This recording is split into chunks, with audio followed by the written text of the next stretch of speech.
Okay, I think everybody's had time to join us. Thank you so much for coming today to Barkfest. I'm thrilled to invite you to Barkfest, the book festival for animal lovers. We've got lots of people who signed up for this, so please let us know in the chat where you're joining us from. I'm afraid I do have some bad news in that Kerry Nichols is not able to join us today. If you've been following Kerry's Instagram, you'll know that she has a bit of a situation going on while she's waiting for puppies. The puppies are overdue now, and so the timing is unfortunate that just right now she has to get some things sorted out with the puppies because they're not here yet, and she may have to go to a C-section with the mom.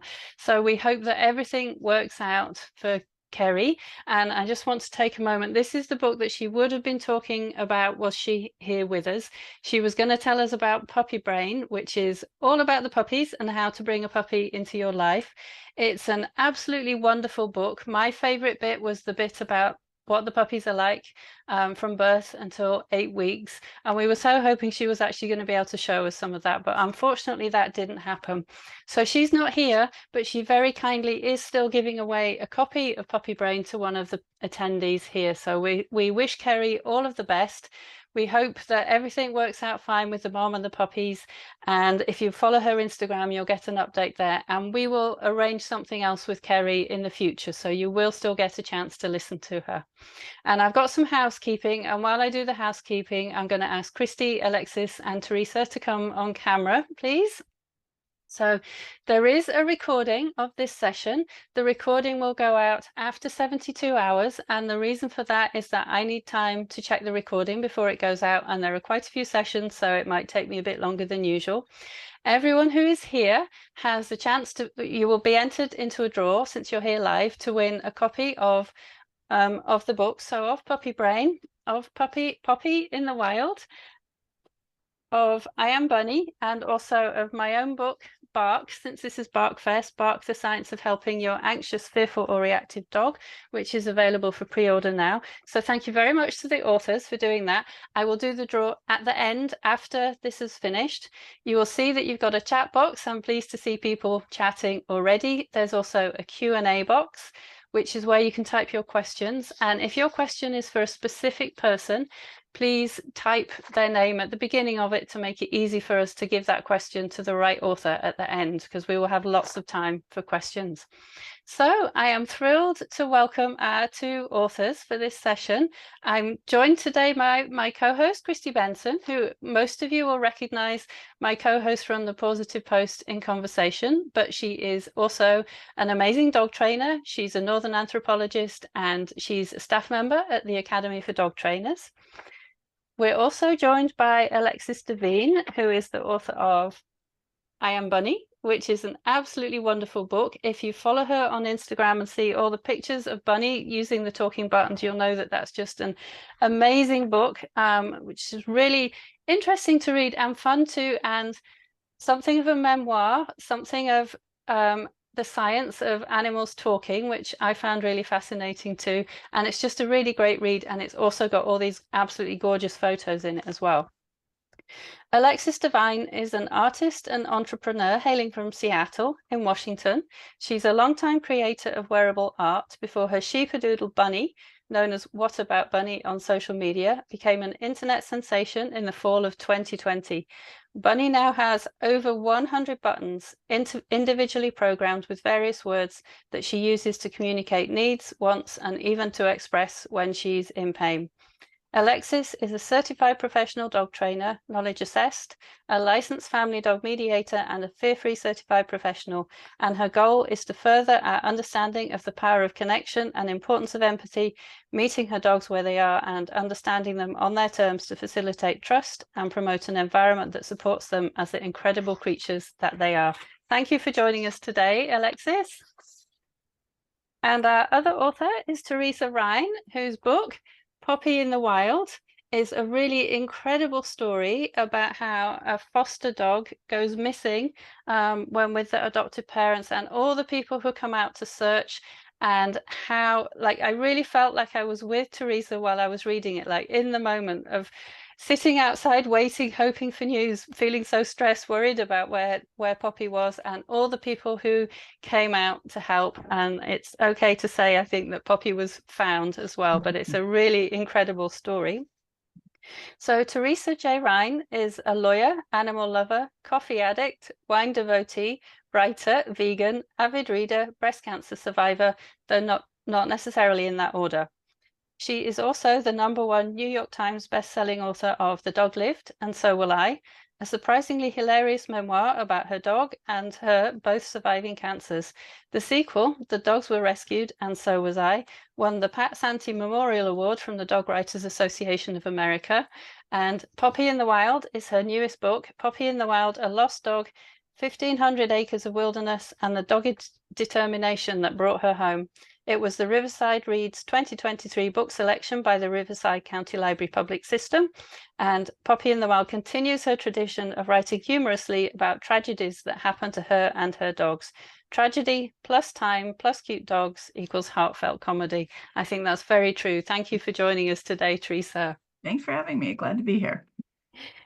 So I'm thrilled to have you here. Let's just take a moment. If anybody would like to get a photo of us, get your phones ready, because we're just going to pause for a minute with the books. And then that gives everybody the opportunity to take a photo if you would like to. Please let me know when you've got it. Someone got it in the chat so that I know that you've had long enough to get the photo. And of course, if you miss it, you'll be able to get it from the recording. I'll hold up Carrie's maybe. Yeah, thank you, Kristi. Yeah. I even have a copy of my book with me. Let me hold up Poppy in the Wild as well. There we go.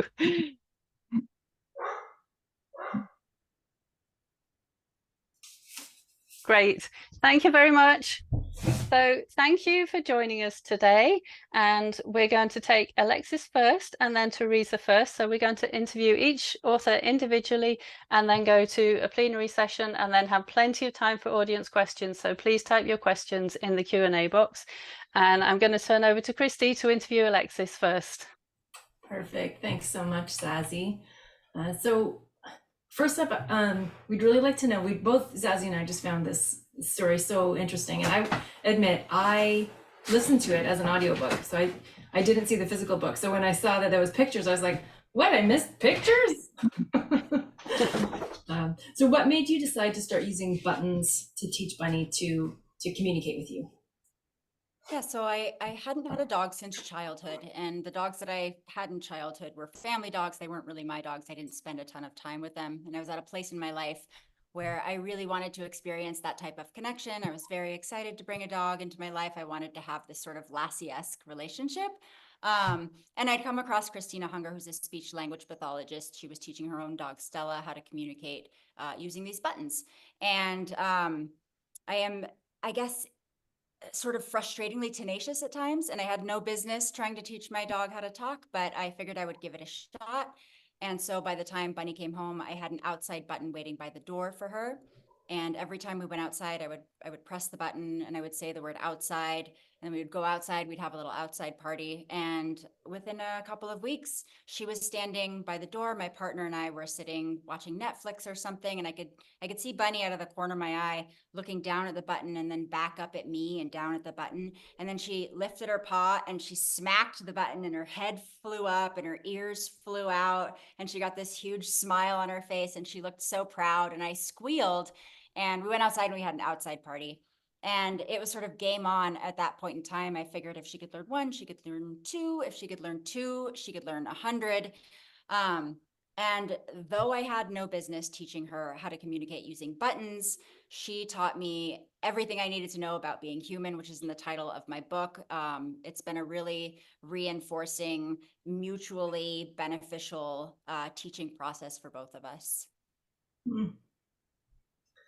So our next question is something that Zazie and I are both super curious about, is how authors do their craft, like how authors write what they write. How much editing does it come to you all in one? You know, Zazie especially is an amazing author, and I write the odd blog. But we love hearing people talk about their writing process. It's like catnip to us. So this book is a memoir, but it also has sections about the science of animal communication, and the pictures, which I haven't seen yet, but I have seen your Instagram videos, some of them. Did you know in advance that you were going to structure the book like that, or did it sort of like unfold as you wrote it? It definitely unfolded as I wrote it. What happened is that I was approached by a publisher, and I decided to take a meeting. I hadn't ever considered writing a book before. And it was during that meeting that I decided the kind of book I did not want to write.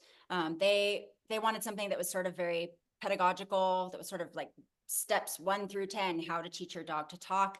And what I found is that this isn't that type of process at all. Communication is so very specific to the individual and to the dyad. And so leaving that meeting, I was like, well, if I did want to write a book, what would it look like? And I thought about the type of book that I like to read.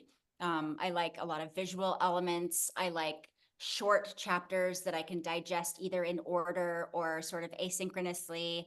I like hearing a little bit of history, a little bit of science, a little bit of personality. And so it felt quite natural as I was writing the book to include bits of all of that. I wrote about things that really sparked interest in me. And I feel like if you're not writing about things that spark interest in you, what's the point? So that is how it came together. And it felt like a fairly natural process, although I hadn't seen many books structured in this way. So I didn't know if people would enjoy it. And it turns out that a lot of people did. So I'm very appreciative of that. Yeah, like as an anthropologist, it shocks me when people think that storytelling isn't like a valuable tool for communicating to other humans, when it's like, it is the main way that we transmit information amongst ourselves. So I'm like, yeah, telling stories is actually kind of, I mean, it's like inherently human, but it's also pretty important and impactful. So there was these sections about the science of animal communication in the book. And how did you go about doing research for those sections? I looked for interviews with each of the individual scientists and consumed as many of those as I possibly could.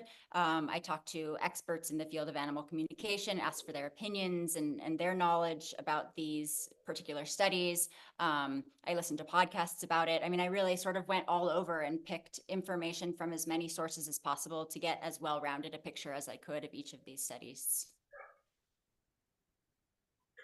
So you mentioned in the book that you and Bunny are taking part in some research now yourself. Can you tell us a little bit more about that? Yeah, so Fluent Pet is conducting research with Federico Rossano, who heads the Comparative Cognition Lab at UC San Diego, and it's been going on since 2020. There are thousands of active participants on every continent except Antarctica. It's the largest citizen science canine cognition study ever attempted. We just published a paper. The information in it seems obvious to a lot of people. Can dogs understand words? And more specifically, can they understand words not coming from our mouths, but coming from another source, like a button? And the answer is yes, which woo! And we've got a couple of other papers that are under review currently, and hopefully we can get those reviewed and published as soon as possible. And there really is no end to this. I feel like we have so many questions to ask and so many things we want to know and so many potential avenues to explore. And the community just keeps growing and growing. The people who are excited about contributing data to this and participating in this study grows every day. For sure. Sure, people are very passionate about dogs. So if someone came up to you and said, I want to teach my dog to use buttons to talk, what's your advice? Like, what's the beginner advice you would? Yeah, so there are a ton of resources that we have. When somebody purchases buttons, or if they have buttons from another company, it doesn't have to be ours, they are thrown into our free button boot camp where they can get all sorts of tips and tricks. We've got a community forum that is well organized with lots of tips and tricks there too. I think personally, what I would recommend is starting with 2 or 3 buttons that are words that seem highly reinforcing to your learner and that you're capable of reinforcing multiple times a day at the board in the beginning. You don't want to start with something like dream or ouch, you want to start with something perhaps like treat or scritches or play. These are things that are really easy to just press the button and then perform the action dozens of times a day if you want to, right at the board. For sure. That sounds like solid dog. I pick out all the pieces of solid dog training advice right in that statement. Yeah. Repetition, timing, Yeah, mechanics. exactly. So Zazie, did you want to keep doing questions now? Or Yeah, shall we go to, can I ask a couple of questions too then? So in the sections about animal communication in the book, you actually are quite surprised by some of the studies that people have done. And of course, some of these studies are kind of quite old and maybe don't meet current ethical standards. Can you tell us something about how it felt to be finding out about those and writing about those? Yeah, well, I'd known about them for quite a while because this is a topic that has interested me for quite some time. And of course, some of the key things that stick out to me as probably surprising were a human breastfeeding a chimpanzee, a human having a dolphin romance. And these were all in the name of science, right? And I think the biggest takeaway from these prior studies was that it's very difficult to conduct the type of research that we would want to in terms of how non-humans are capable of acquiring language or even communicating in language-like ways with a wild animal in a study of one. All of these were wild animals. They were taken from the wild, put into a sterile sort of lab environment. And it definitely wasn't the most natural setting for them to be in, to live in, to be enriched in. And dogs, of course, have been evolutionarily selected for their ability to communicate and cooperate with us. So larger scale studies with dogs and cats and several other types of non-humans are also now participating that can be done in the home, in a setting with their primary caretakers, in an environment that's familiar to them, that's non-invasive, and it feels much more naturalistic. So that was the biggest sort of barrier that I saw immediately. And it made me feel a little bit sad, right? Because ethically, it doesn't feel in alignment with how I would like to move through the world. But also we learned so much from these studies. And we learned that perhaps great apes are not our closest relatives in terms of how we communicate, or just not the best non-human to be conducting this type of research with. Yeah, and I think that's so interesting. And I found it especially interesting because I used to teach students about some of this research. So it was really nice to read your take on it and to think about how things have changed over time, really. Yeah. I wanted to ask, out of all of the buttons that Bunny uses, because there's more than 100 of them now, do you have a favorite? And do you think Bunny has a favorite? What's the most common button that Bunny presses? Well, it sort of changes during various phases of her life. There was a period of time where her favorite button was poop. And she would use it constantly to call mostly my partner out when he would go to the bathrooms. You know, she'd say, "Dad poop, Dad went poop, smell poop." And sometimes strangers in our house as well, which was quite embarrassing. She's not as obsessed with that button. When we brought Otter home, her two favorite words were "why" and "ugh." She would use those every day. And now one of her favorite buttons is medicine. She's much more relaxed. We've recently moved to an off-grid property. So we spend a lot more time outside. She has a lot more freedom and agency to sort of roam. And she's a lot more relaxed. So she just keeps me on schedule. If I forget something, she'll tell me medicine. She'll tell me it's time to go upstairs. Now this is when we go, she'll tell me work, you know. So I don't think she necessarily has a favorite. But those are some of the buttons she's using most consistently these days. I think my favorite has always been "love you," which is just so silly. Because, you know, our dogs can show us they love you in a million different ways, and who knows what her experience of "love you" is, right? But it is certainly quite nice to hear that from a companion of any sort. For sure. And you have so many adorable stories about her. And obviously, for people who follow you on Instagram, they get to see video of some of these things as well. How did you go about choosing which stories to include in the book about Bunny using the buttons? I think the stories that were the most fascinating to me were probably like word combinations that she would use consistently that didn't make any sense to me, where I would be frustrated or confused, and it would take me a really long time to sort of come to a realization of what she meant. And that sort of took me down this wormhole of Wittgenstein's language games and how we can play with language to create our own sort of relational communication between us, like a sort of inside language. And I found really fascinating how she would combine words to express thoughts that she didn't have a specific word for on the board. Actually, the passage that I'm going to read is one of those stories today, so I won't give it away just yet. Night, talk, sleep was one such combination. She was saying night, talk, sleep, talk, sleep. She was saying this for, I don't know, a couple of weeks over and over again. I had no idea what it meant. I thought at first that she was saying that I was talking in my sleep, or that maybe my partner was, but that wasn't the case.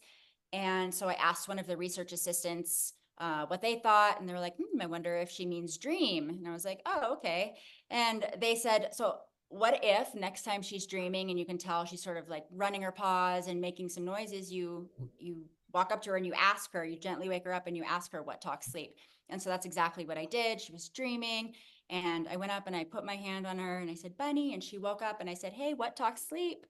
And she got up immediately, went to the board, and she pressed stranger animal, which out of the 100 buttons on her board, I don't think she could have made a more sort of salient combination. I mean, that's exactly what I would have thought of her dreaming about, right? Some animal that she can't identify, and an animal that she doesn't know. And I find it really fascinating that she uses her words in such creative ways, like stranger paw, like an unknown object in her paw. She used that to tell me that she had a foxtail in between the webbing of her paws. Stranger animal, an unknown animal, stranger human, when, you know, new people come to the house. Really, really interesting ways to communicate novel ideas. Totally. Do you think most of the time you understand what she's trying to say, or is it sometimes quite difficult? I think most of the time I don't understand what other humans are trying to say, if I'm being honest. So, you know, I can never know for sure. And I really do my best not to project onto her what I want her to be saying. So if I don't understand something, I just ask her to repeat herself or to try again. And sometimes I just leave it at that. I've taught her a really beautiful pointing behavior. So if she can't use her buttons to express something, I'll ask her to show me, and she'll just walk me over to whatever she wants. Sometimes maybe I was guessing right. Sometimes maybe I wasn't.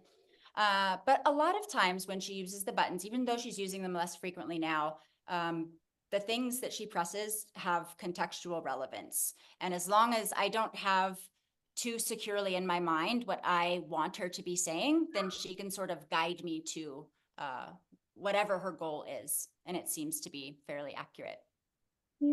Fantastic, thank you. So you mentioned that you've prepared a reading. I think the rest of us will just go off video, and if you don't mind, we would love to hear your reading. Thank you. Okay.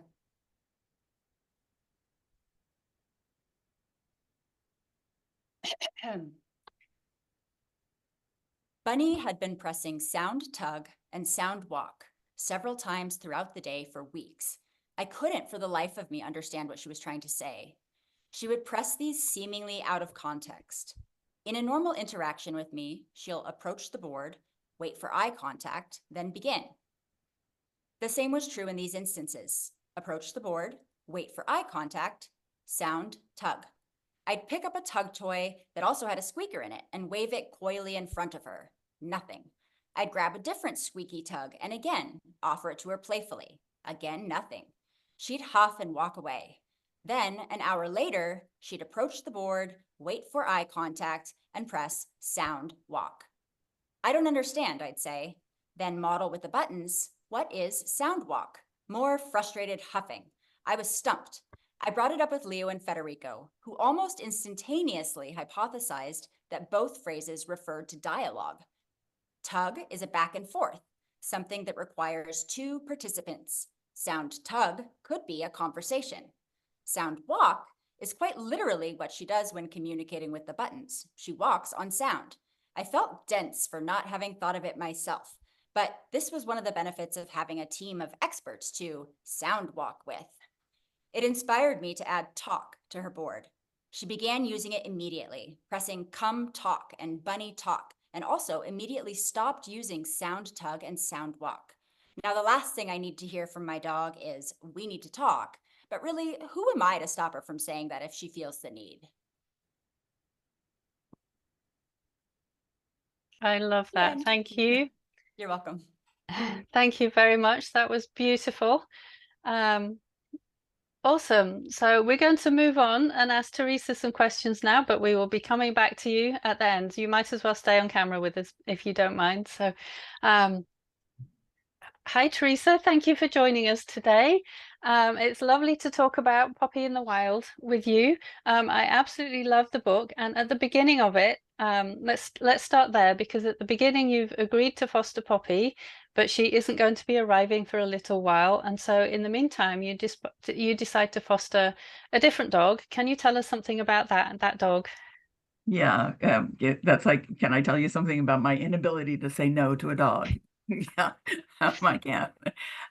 So my rescue dog before the two you just mentioned had passed away, and I do not like not having a dog around me. So even though I go through about 48 hours of after a dog passes away, I can't ever do this again, it's too hard, I always end up with more dogs. I can't imagine life without dogs.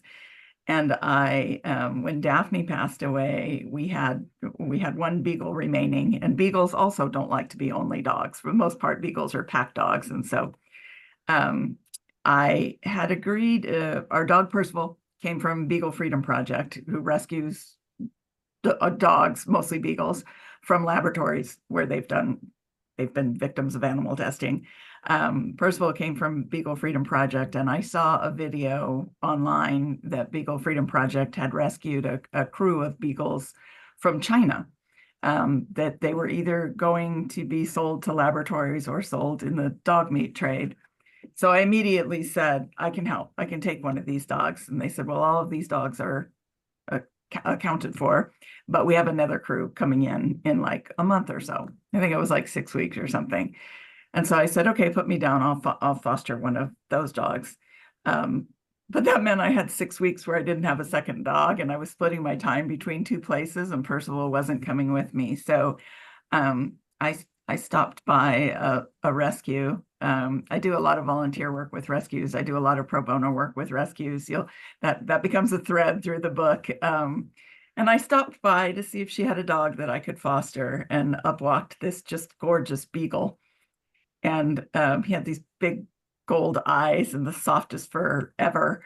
And he just basically looked at me and said, I'm going home with you, and hopped into my car. And I was like, yeah, he's going home with me, still thinking I was fostering him too. Like I was going to foster him until we got Poppy and he could get adopted. And his name was Roe. We didn't name him. He came with that name. Although we do make plenty of Roe versus Wade jokes. If he got mad at anything or howled at anything, that was Wade, and he was Roe. So the only thing we could figure the name, all we knew about Roe was he had belonged to a hunter, not me, obviously. He had belonged to a hunter, and the hunter died, and the wife of the hunter left Roe just chained up in the backyard and threw kibble at him from time to time. So a neighbor convinced her to just give the dog up to rescue. And so when we got him, he had real bad skin condition, like fur missing everywhere. His tail looked like a rat's tail. It had like no fur on it. He had teeth problems. He was such a happy dog. He just passed away this past December. I'm gonna choke up saying that. But he lived to be 15. So that was Roe. And obviously I failed at fostering him, not to give away too much. And that was Roe before we then got Poppy. Yeah. So you had Roe, and then in the book we also learn about Thanksgiving, that I think in many ways will be a lot of people's dream Thanksgiving, because it was completely surrounded by dogs. How did that happen? Yeah. So I picked up Roe on November 5th, just to give an idea of the timing. And then like a couple of weeks after, there were, this is a few years ago, a lot of people might remember, there was a pretty big fire in Malibu.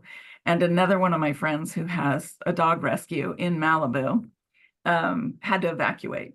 and she had 24 dogs, and she had to evacuate with the 24 dogs. So she went to another friend's house. We jokingly call ourselves the dog rescue ladies, and we get together every once in a while. Usually we just see each other networking rescue dogs, but another friend had a ranch in Lompoc, which is only a couple of hours from, well, an hour and a half maybe from where I live. So people caravanned the dogs up to this friend's ranch, and our friend who ran the rescue, her name's Geraldine, she was staying at the ranch with these 24 dogs, and people were taking turns coming and staying with her. But of course, most people had plans for Thanksgiving. But my family lives out of state, and my partner, Chris, is estranged from his family. If you read the first book, you'll know why.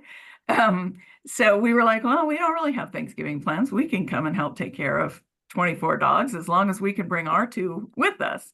So I'm sorry, she had 22 dogs, and then we brought our 2, which made it 24 dogs there, 24 rescue dogs in a strange place, but a couple of acres, well fenced.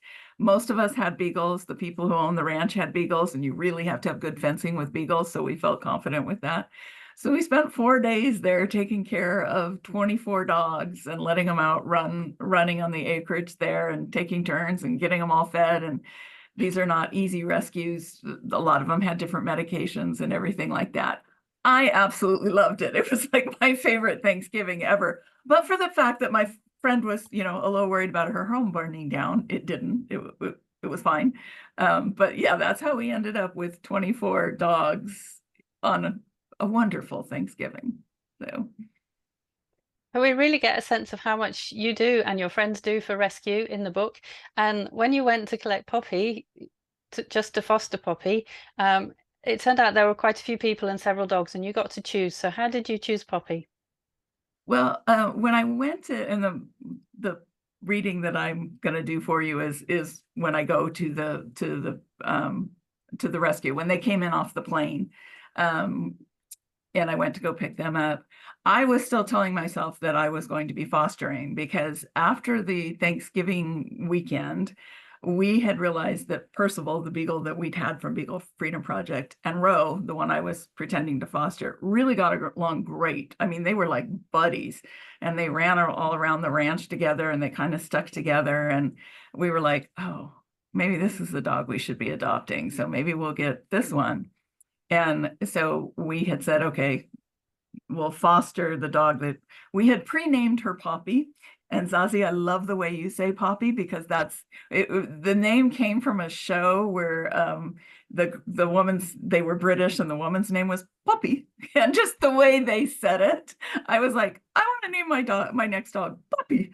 And so we had pre-named her, but we decided, like, okay, we'll adopt Ro, and we'll go ahead and foster Poppy. So when I got there, and I'll read you a little bit of that. When I got there, I had in my mind, like, I'm just fostering, and some of these people are here to adopt. So I'll let the people who are going to adopt pick the dogs that they want. And whatever dog is left will be the dog that I foster. That was what I thought. Yeah, that's great. And so then Poppy escaped from some would-be adopters, and we know from the title of the book that she's lost in 1,500 acres of wilderness. But Yes. Can you tell us something about the place in which you were looking for her? Yeah, so she was lost in Riverside in Southern California, and she was lost in 1,500 acres of wilderness in the middle of a city of 300,000 people. And to get to the 1,500 acres of wilderness, she actually ran across several busy, like an intersection and several streets, and through a shopping center, and then back through the intersection, through like a townhome complex, and into this 1,500 acres of wilderness. And it was pouring rain, and there's hiking trails and whatnot through it, but it was pouring rain, and it was night. So it was a terrifying, like, the worst situation would have been had she still been running in the busy street, but it wasn't a whole lot better that she ran into a wilderness park in the dark, in a storm, thunder, lightning, you name it, the stuff that Southern California rarely sees. So that's where she went. And when I was reading the book, I think it really feels like you're right there with you, like sitting on the rock waiting, or sitting in the cold late at night waiting for her. What for you was the hardest moment while she was missing? That's a tough one, because there were a lot of hard moments, and I'm going to say it was like somewhere around the middle, so maybe three days into it when I really started to feel like we're not going to find her. And as you mentioned in my introduction, I'm a lawyer. I still practice law full time. I have my own office, and I was spending 24 hours a day, and I had to start to think like 24 hours a day looking for Poppy. And I had to think like, I can't keep doing this. When do you stop doing that? Like it was the Martin Luther King long weekend, so at least I had some extra days. But I really felt like there was a real low point, which also I hadn't slept in 3 days. So there was a real low point where I was thinking we're not going to find her. And the potential adopters that had her for an overnight stay, and she got away from them, they were out and they were helping us as well. And I think they had at the same time, around the same time. So I want to say it was like the third day when we kind of all were like, this is not going to work. It seems so hopeless. And like, how do you find in 1,500 acres? I will mention she had a, what do you call them? The tags that tell you where they are, not an air tag, GPS. but something. Yeah, a GPS. She had a GPS on her. So that's how we knew she ran into the wilderness park. And we knew she ran far into the wilderness park, but eventually the batteries on those things die. So we only could track her and know how far in there for I think until early in the morning that she ran away. Yeah.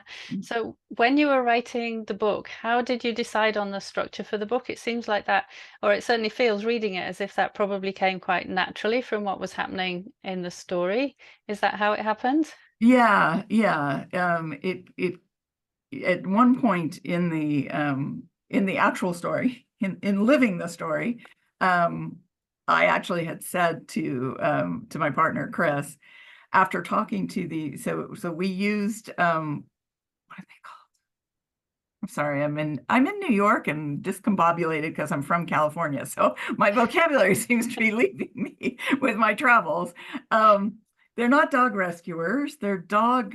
The two experts who helped? People trackers. Well, they're Yes, not the really tracker. trackers, Oh, but close okay. enough. Thank you, Kate. We used two professionals, and that was something I didn't even know existed. And the techniques that they used and what they showed us and what they taught us was so amazing to me that I kept saying to them, God, you guys need to write a book. You really need to write a book. People need to know this information. Like, I think I know a lot about dogs and rescue and whatnot, and I had no idea. You guys really need to write a book. And finally, Mike, one of the can I not remember the word? Anyway, he said, yeah, we don't write books. We find lost dogs. And I was like, yeah. Wait, I write books. It was like this. Oh, wait. And I looked at my partner, Chris, and I said, okay, if we find her and we get the happy ending, I think I have a third book. Because I always joke, although it's true, that what I write about is tragedies that happen to me and my dogs. And I don't want to make, I don't want to keep doing that because I don't want to keep living tragedies. I don't want tragedies happening to me and my dogs anymore. But it happened. And so I got the third book. So it was probably the easiest as far as a structure of the three books was that one, because you can't go away from the action too much, because the whole point of the book is everything you're going through during this and what to do and not do. So, but the amount of time she was lost, while it seemed like forever, is not a couple 100-page book. So I got more into sort of the personal things and just that the concept of community and how the community came together and finding family where there might not be any, which is kind of a theme in some of my books anyway. So yeah, and at the end of it, you've got some tips from, I mean, you mentioned what the experts say throughout the story, but you've got some tips at the end of the book as well on what people Dog should do. recovery specialists. That's what they are. That's the Dog word. That's recovery it. specialists. Okay. Thank Yes. you. Okay, great. So this is really fascinating, and I think this is a good time to go to your reading, if that's all right. And the rest of us will just go off camera while you read. Okay. I'll give you a little setup to it. I already mentioned the part that I'm reading was when so when Beagle Freedom Project rescues the dogs, they typically come into one place together. Many of you, their videos are super popular, so many of you may have seen them when they get I'm going to say beagles because typically they are beagles. They're in an undisclosed, not public location, somebody's home or yard or something, and they bring them all in the crates, and then they open the crates and let the dogs out. And for a lot of the dogs, it's the first time they've been on grass or, certainly around humans being kind to them and whatnot. And I had always wanted to do that and to see it and to experience it with these dogs. So the part I'm reading to you is when I arrive on the night that Poppy comes in. They flew into LAX from China and were picked up at LAX in their crates and then brought to a home in LA where we all met to those of us who were either fostering or adopting the dogs met. So I feel like it's going to be a little longer than what Alexis read, but I'll read fast, but not too fast. So near me was a crate that held the mama beagle and two of her pups, though the pups were nearly as large as she was. Mama did not come out of her crate. She would walk to the edge, look out, and return to the safety of the far back of the crate, hiding, hoping not to be seen, and that her babies would do the same. Soon the male beagle, the howler, trotted over to check on them and boldly walked into the crate. He looked as though he was encouraging her, telling her it was okay, come on out and play. Mama allowed him in, but wanted nothing to do with leaving the crate. Thanks, but no thanks, buddy. Do you see all these people? She hunkered down. I quickly spotted another bigger, tricolored female stepping out of her crate. When I saw her face, I caught my breath. I immediately moved toward her. She had those big brown root beer candy eyes of my Daphne. That one, come see me, please, I thought. I knelt, hoping she would come to me, making our bond instant and clear to all. I did not want to step in front of everyone or move forward too quickly, possibly scaring her. But my Daphne doppelganger did not seem to notice me in the crowd, and I needed her to. How does she not know of our connection? She moved toward someone else far to my right. It's okay. It would be a bad idea to get a dog who looked so much like Daphne. I would cry every time I saw her. I'm crying now. I turned my attention away from her for my sake and hers. Kevin was opening the crate with the two little lemon beagle girls. They came out slowly, very shyly, and almost immediately ran behind the row of crates. With all the dogs now loose, all but Mama and her pups outside their crates and exploring, it was hard to track any one dog. They seemed to be everywhere at once. And true to what we were told, they were peeing and pooping everywhere.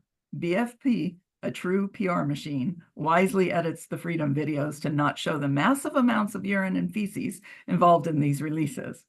Maybe best Chris didn't come with me. I think he's had enough dog shit and piss for a while. He's temperamental like that. That was a reference to our Thanksgiving. Humans and beagles were all ushered into the yard, where it was colder and damper, but smelled decidedly better. People began to trail after their favored beagles, and very soon I saw that my Daphne lookalike had an ardent fan. A couple in their mid-30s had followed her around, and eventually the man picked her up and held her. For the rest of the evening, he stayed by her, petting her, talking to her, and very clearly falling in love. Okay, so good. She has a home. I won't make that mistake. I fervently hoped that they would post regular updates of her to the BFP Adopters and Fosters Facebook page. The Seamus sound-alike had also found a fan. A mom and her young son seemed to have attached themselves to him. And while Mom may have been trying to redirect her son to a less rambunctious dog, the boy knew what he wanted. I couldn't blame him. If you get a beagle, you must have a very good sense of humor. Mom was going to learn that soon. Her son had picked out quite a character. Slowly, I realized that we were indeed supposed to be choosing which dog we wanted. They weren't matching us up so much as letting us pick. I reminded myself for the 100th time that day that I wasn't adopting. I was fostering. So I may as well let the others choose. And I'd take the one that was left. They're all beagles. They're all fabulous. I couldn't lose. No one could. As beagles and people paired off, I saw there were a few dogs still in the yard unattached. One of them, staying as far away from people as she could, was one of the little lemon girls. I walked toward her. She cowered, but she did not run. I bent down to her and held my hand out. She stepped backwards a few feet and then stopped, looking at me. She was tiny by Beagle standards. Her head was about half the size Daphne's had been. She was mostly white, with tan patches around her dark little eyes, staring back quizzically. I could see she was trying to overcome her fear, trying to figure out just what exactly had happened to her these last 24 hours. Her ears, floppy but not as long as an average beagle's, moved forward and just as quickly twitched back. "It's okay, baby. I'm okay. You'll be fine, sweetie. It's all good from here on out," I said. I stayed put, squatted down, hand out, talking gently to her until she slowly stretched her head forward, sniffing at my hand, her back legs firmly planted. I petted her head, but her bravery evaporated and she bolted away. She moved farther into the backyard, skulking along the bushes. I walked around a bit more, watching as families chose their dogs and posed for photos. I petted a few more beagles, talked to the happy couple who chose my root beer candy-eyed girl. Eventually, I spotted my shy lemon girl again, still far in the back of the yard, up against a brick planter, but no longer behind the bushes. I approached her slowly and sat on the damp brick wall beside her.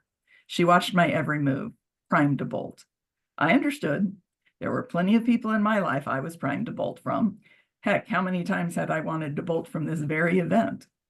I was able to pet her, stroking down her back. Even with the protection of the little sweater she wore, I could feel her shaking. I bent down and scooped her up, picking her up onto my lap in a quick but gentle motion. She struggled for a bit, but I held her closer, brought her in against my sweatshirt, and held her firmly. I talked softly to her, promising it would all get better. I promised her a warm bed, treats, and some really good food before I realized I had picked my dog. I was holding Poppy. This was the dog that needed me, a female lemon beagle, just as planned. Okay. And it's not giving it away to say that we failed at fostering her. That was beautiful. Thank you. That was absolutely beautiful. So one of the things that is central to both of your books is that the dog comes first. The dog always comes first, I think, in both of your books. And I'm going to ask you both a couple of questions now, and then we're going to turn it over to audience questions. So a reminder to the audience, you still have time to type your questions into the Q&A. And if it's for one specific author, please put their name at the start to make it easy to find those questions. So I'm going to ask each of you for a tip from your book, please. If you can share something that's kind of a tip from your book or something from the story that's in your book. And I'm going to start with Teresa on this one, please. I have, I think, 25 tips in the appendix of the book, but I think the main one I would say is if your dog gets lost, and dogs get lost for lots of reasons. You know, someone leaves a gate open, they get scared and twist out of their collars or whatnot. Don't chase the dog. And that's such a human response, to chase a dog, but a scared dog thinks now they have something more to run away from. A not scared dog who's loose thinks, oh, good, now we're playing, and off they go. And that was the hardest thing for us, to not think like humans and what a human would do, and to think of it from the dog's point of view as well. I would also say, gosh, call one of these dog recovery specialists, because every situation is different, and they're so good at figuring out what the dog's behavior is going to be like. And both that we worked with also said that most of their job is controlling bad human behavior. Great, thank you. And Alexis, can you share a tip from your book too, please? Yes, still recovering from Teresa's reading. No, it was beautiful. My tip is actually similar. It's about perspective taking and empathy. I think it's so important when we are living with non-humans that don't communicate in the same way we do, to look at behavior as communication and not to label it good or bad, or to look at it through a specifically human lens, to really try and understand what the individual is going through and how to help them feel safe.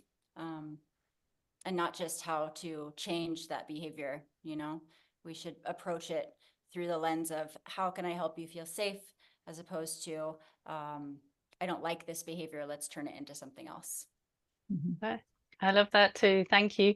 And then just quickly before we go to audience questions, I also would like to ask each of you what gives you hope for the dog-human relationship. And this time I'll start with you, please, Alexis. Oh, I mean, every time I meet a new dog, I feel hopeful because I learned something new, you know. I feel like part of being human is just learning and growing, and dogs have become such a special and integral part of my life that I now can't stop learning. It's all I want to do. And so I'm hopeful that through my platform, I can help to educate and encourage people to have a little bit more empathy and to do independent research about how we can best support non-humans as captive animals. You definitely can do that. You are doing that. That's great. Thank you. And Teresa, what gives you hope for the dog-human relationship? I think stuff like this gives me hope for the dog-human relationship, to just know that, you know, people are caring more and more about dogs, caring about learning about dogs and treating dogs as dogs. And to give a shout out to your book, Zazie, reading it really helped me with Poppy, because Poppy's a very a nervous kind of dog. She loves to just be home. She loves to just be with her people and her and I think we were a little bit like, okay, how do we help her get over this? How do we help her get over this? Instead of what Alexis just said, like, and what you say in the book too, like, we got to just let her be her. And if this is this is what she's comfortable with, then this is what she's comfortable with, you know. And I'm probably not a good influence on her because I'm not comfortable with crowds either. So I'm like, I get it. Let's stay home. And yeah, so I think just I look back even to like when I was a kid. I've always been a dog lover, but the way our dogs were treated then is very different than the way they're treated now, just in that time frame. Okay, that's 50 years, but you know, just in that time frame, you know, I think we've learned so much more about dogs and we treat them so much better, although rescue is still, I mean, our shelter system is still such a huge problem, but I have hope. Good. Thank you.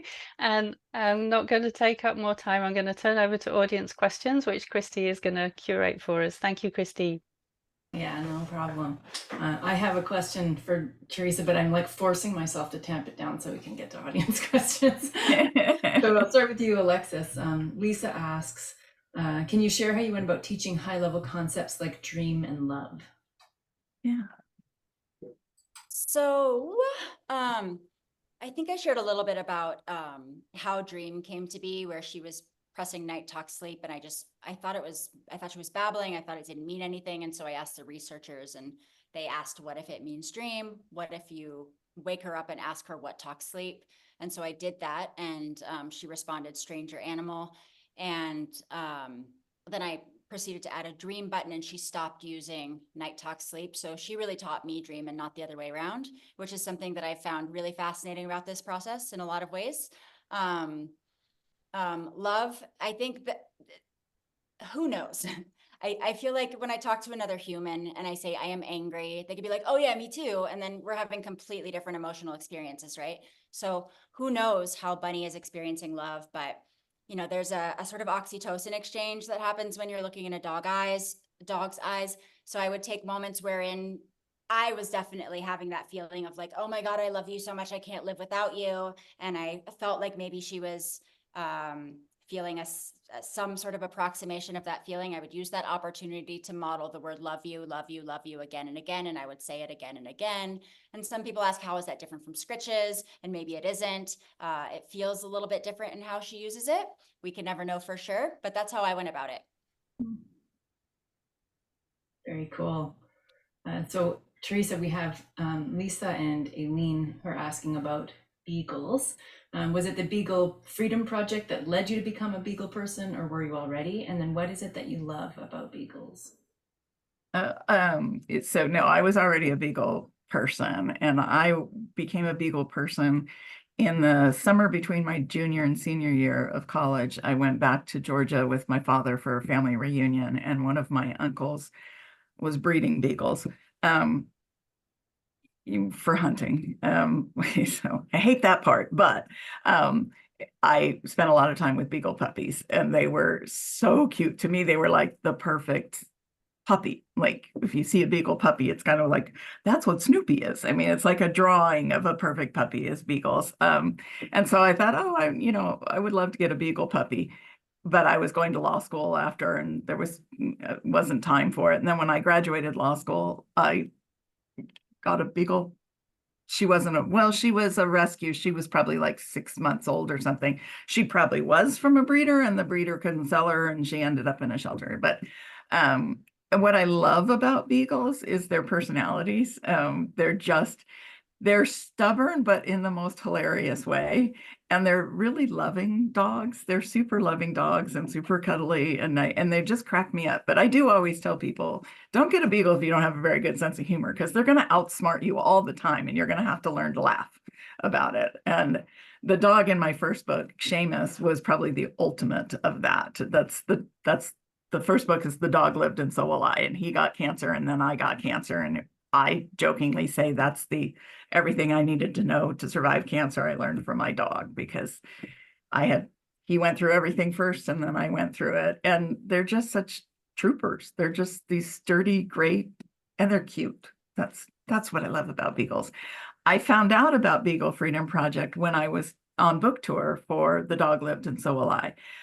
I was trying to do events with rescue groups to both get the word out about the book and to help the rescues. And we discovered Beagle Freedom Project and ended up doing a fundraiser, book signing, wine tasting fundraiser for Beagle Freedom Project.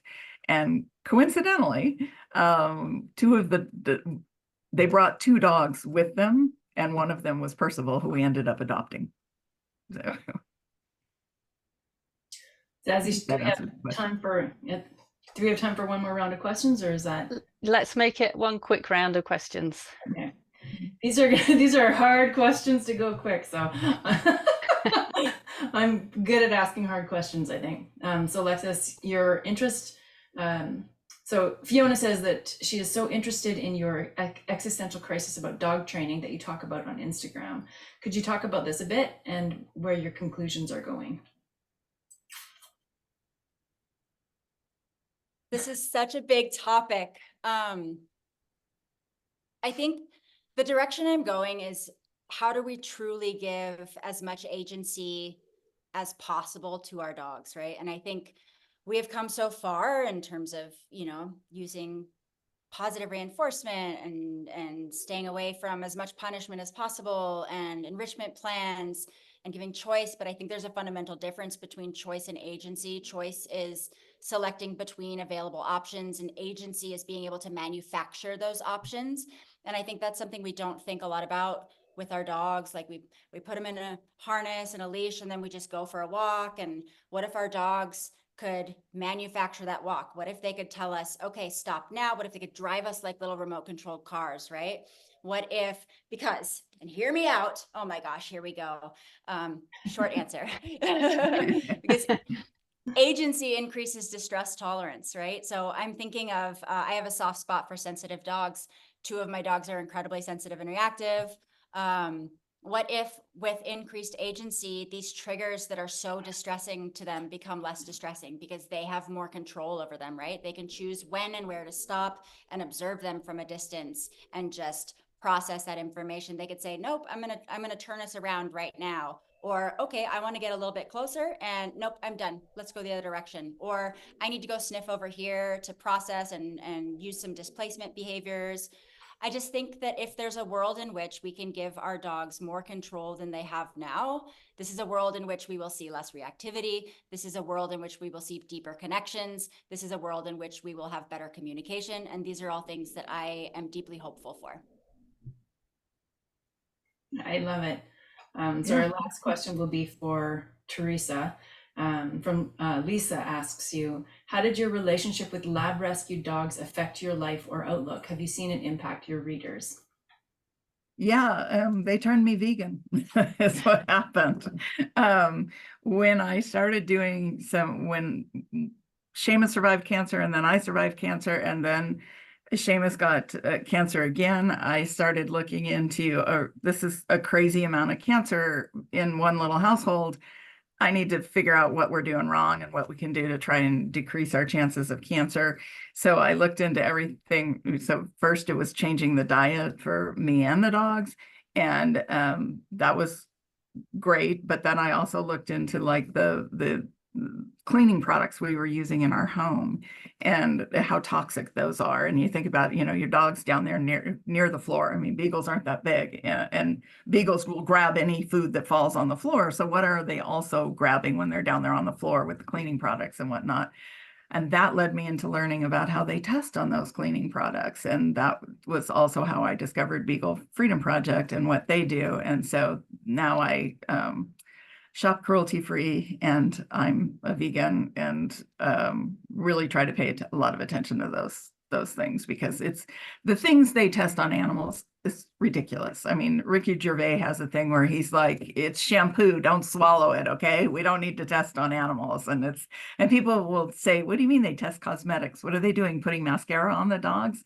No, they're force feeding it to them to make sure, to discover what the level of toxicity is. So it's nuts. And yeah, I'm having a hard time doing a succinct answer too, but yes, it greatly influenced my life. My dogs always do. So, yeah, I think we can let people know too that there's going to be more information on your guys's social and sites. This isn't the end of the conversation. Absolutely. And there'll also be an email going out with the recording in 3 days' time. I'm sorry, that is all we have time for today, but this has been absolutely wonderful. I would like to thank both of you, Alexis and Teresa, so much for being part of this conversation. It's been wonderful to hear your answers to the questions, and grateful to you for doing such beautiful, beautiful readings as well. Thank you very, very much. If people would like to support the authors, the books that we've talked about today, Kerry couldn't join us, but Puppy Brain is definitely worth a read, and you can look that one up. We will arrange something with Kerry in future. We talked about Teresa's book, Puppy in the Wild. We talked about Alexis's book, I Am Bunny, and so you have a chance to win copies of those, and you also have a chance to win a copy of my upcoming book, Bark, which is available for pre-order now. I will do the draw in about 10 minutes time, and I will email the winner. The recording will go out in 72 hours, and it's just left to say thank you to both of you again for joining us. Thank you to Kristi for helping me with this, to my publisher, Greystone Books, for some behind-the-scenes help as well, and thank you to all of you for joining us today. I agree with what Teresa said. Events like this give me hope, because it's so wonderful to see so many people here to learn and also to enjoy your books, which are awesome. So thank you very much indeed, and bye everybody. Thank you so much. Bye. Bye.